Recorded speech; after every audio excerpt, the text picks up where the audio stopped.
So when I started editing the video, I noticed a few things that I didn't do that I maybe should have done. My intent was to do an entire winterizing video. I realized after just the short video clips that I did for the pump that was going to be way too long, and who wants to watch more than a 5-minute video anyway?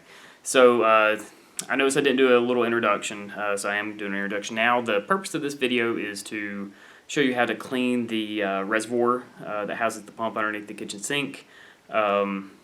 I always felt like that could get clogged, make a mess, so I wanted to tackle that project this year when I winterized. One thing I didn't show you in the videos was how to take the lid off the reservoir. So there's 6 tabs, 3 on each of the 2 long sides, and they're sort of just like clips. And just with a little pressure, you pull those little clips loose, and the clear reservoir lid comes right off the top, easy as pie, set to the side, and you can access the pump inside the reservoir. Another thing I didn't show was how terribly difficult it was to get the screen back in that housing. I'd already done all the winterization of the RV. I had washed it, detailed it, all kinds of stuff. I was tired. Didn't even think about taking a video of me putting this little screen back in. I thought it would take 2 seconds. No, it was actually a little bit of a challenge. It's probably the hardest thing about the whole thing.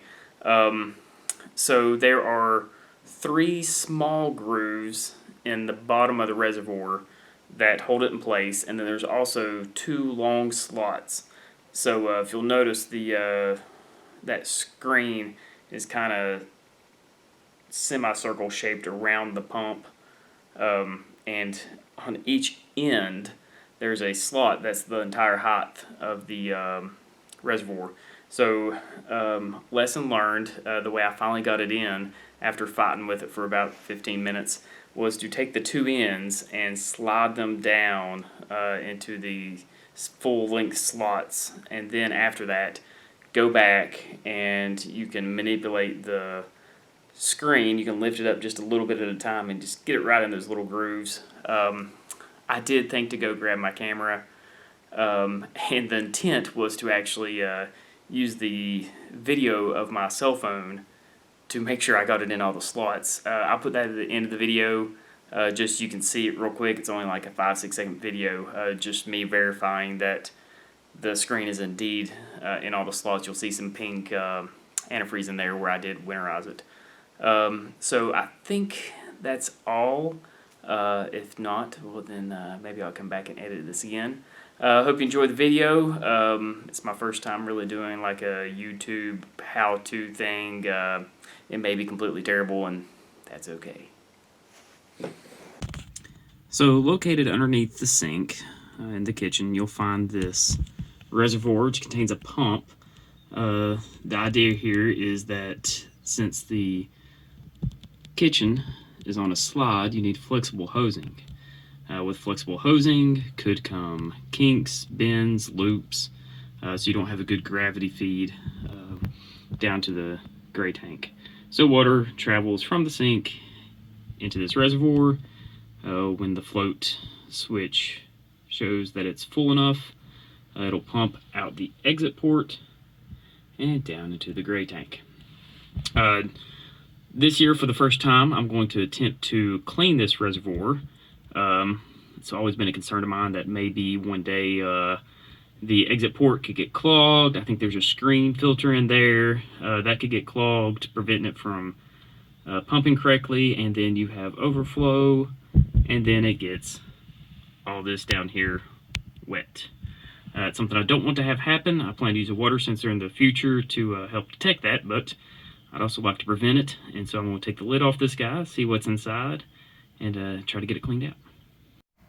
So here's a look inside the reservoir. You can see there's some buildup on the sides. There's the screen I read existed. I'm going to take that off here in just a second. And I got most of the water out by just running water through the sink until I heard the pump run. As soon as I heard it start running, I shut it off. I got most of the water out. Looks pretty dry in there. but I'm going to attempt to clean it in place without trying to take the screws loose and removing it from its little stand here. So yeah, let's take this screen out and start cleaning up. So starting off with just a regular paper towel, I just started wiping it down.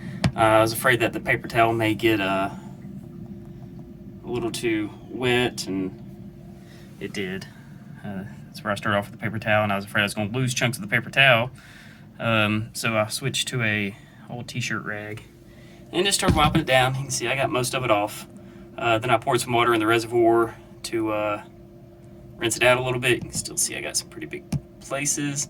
I'll give it one more wipe down, try to get it as clean as possible, and then work on that screen. Okay, so here's the result after I took a t-shirt rag, wiped it down real good, then took and used that to sop up the remaining water in the bottom of it. You can see I missed a little spot right there. I may wipe that off. And then went back with a paper towel, a dry paper towel, just to get up any loose junk. Looks like it's pretty clean. Other than that little spot right there, it's really hard to reach.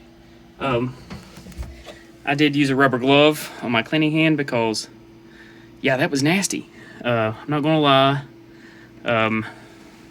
We don't use a whole lot of grease or anything, but when we do cook anything that has grease, any food left in the pan or whatsoever, we always take it outside, rinse it off, so no actual food gets put down in here. The only thing that would be get down in there for us would be, I mean, just the what residue you can't get by rinsing with hot water and a gentle wipe. So yeah, after one season, that was pretty nasty. I think I would recommend doing that every year. Alright, now that I've completely winterized the entire thing, shooting the film with my cell phone, I hopefully have enough battery to quickly say this is how nasty that little screen was. It doesn't look near as grimy and slimy as it did when it was wet. You can look, like I said before, we do not put any kind of food down our kitchen drain. We pre-wash everything, have a nice little system. I go outside, use the outside shower with some hot water, pre-rinse everything, and then wash it inside the kitchen sink, and it still gets all that on it. You can see a little leaf there. Apparently we had some salad, maybe some lettuce with a burger, I don't know. But I'm going to get this thing cleaned up. Like I said before, after seeing this, no way I would probably go a full season without at least pulling this thing out and washing it. Maybe don't need to wash the entire thing, but yeah, that thing gets gummed up, and it's bad news for that little pump. So I've seen some other ideas where people maybe take like a tub and put it down in the sink, and that way when you wash anything it's in there, and then you can just dump it down the toilet. Knowing me, that would definitely keep this from getting grimed up, but after seeing it, I know my personality, I will want to clean this every year. So if I'm going to clean it every year, might as well keep up with the process I got. It's working pretty good.